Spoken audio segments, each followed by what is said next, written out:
আমরা এই এপিসোডে একটি আরবি শব্দার্থ শিখব ইনশাআল্লাহ। আর সেই আরবি শব্দটি হলো আলামুন।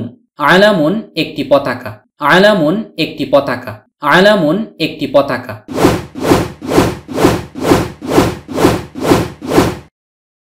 এই চিহ্নটি হলো পেশ। পেশকে আরবিতে দম্মাতুন বলা হয়। এই চিহ্নটি হলো জবর। জবরকে আরবিতে ফাতহাতুন বলা হয়।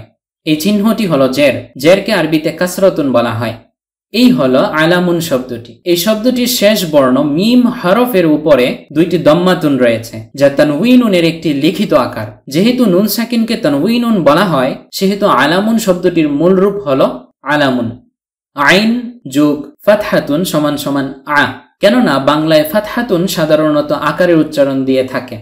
লাম যোগ ফাতহাতুন সমান সমান লা। কেননা বাংলায় ফাতহাতুন সাধারণত আকারের উচ্চারণ দিয়ে থাকে।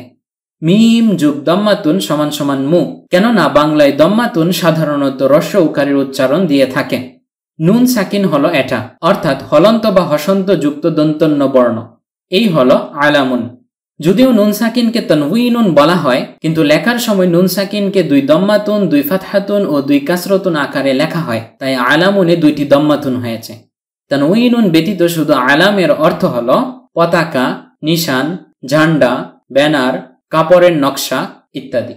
আর তানউইনুন হলো নাকিরতুন তথা অনির্দিষ্টের একটি আলামত। তাই তানউইনুন একটি, কোনো একটি, একটা, কোনো একটা, যে কোনো একটি, যে কোনো একটা ইত্যাদি সব অর্থ প্রদান করে থাকে। ফলে আলামুনের অর্থ দাঁড়ায় একটি পতাকা।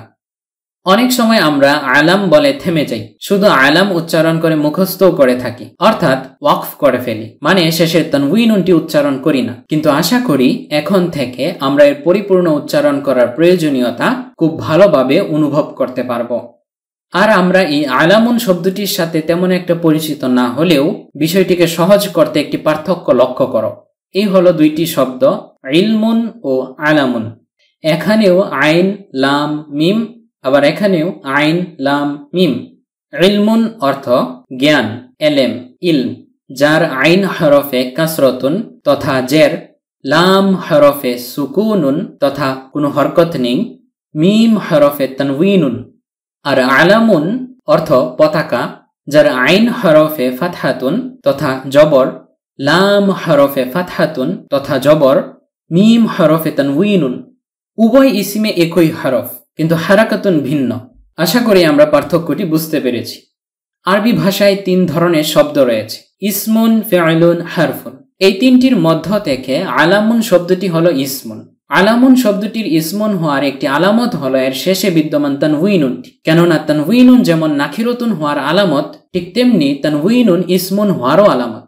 আবার আমরা দেখতে পাচ্ছি যে আলামুন এটি একটি শব্দ, এই শব্দটির একটি নির্দিষ্ট অর্থ রয়েছে এবং সে তার নিজের অর্থ প্রকাশের ক্ষেত্রে স্বনির্ভর। আর এই আলামুন শব্দটি কোনো কালও প্রকাশ করছে না, মানে আলামুন শব্দটি না বর্তমানকাল প্রকাশ করছে, না অতীতকাল প্রকাশ করছে, আর না ভবিষ্যৎকাল প্রকাশ করছে। সুতরাং আলামুন শব্দটি হলো ইসমুন। কেননা যে শব্দ বা কালিমা নিজের অর্থ প্রকাশের ক্ষেত্রে স্বনির্ভর এবং তিন কালের কোনো একটি কালও প্রকাশ করে না, তাকে ইসমুন বলা হয়।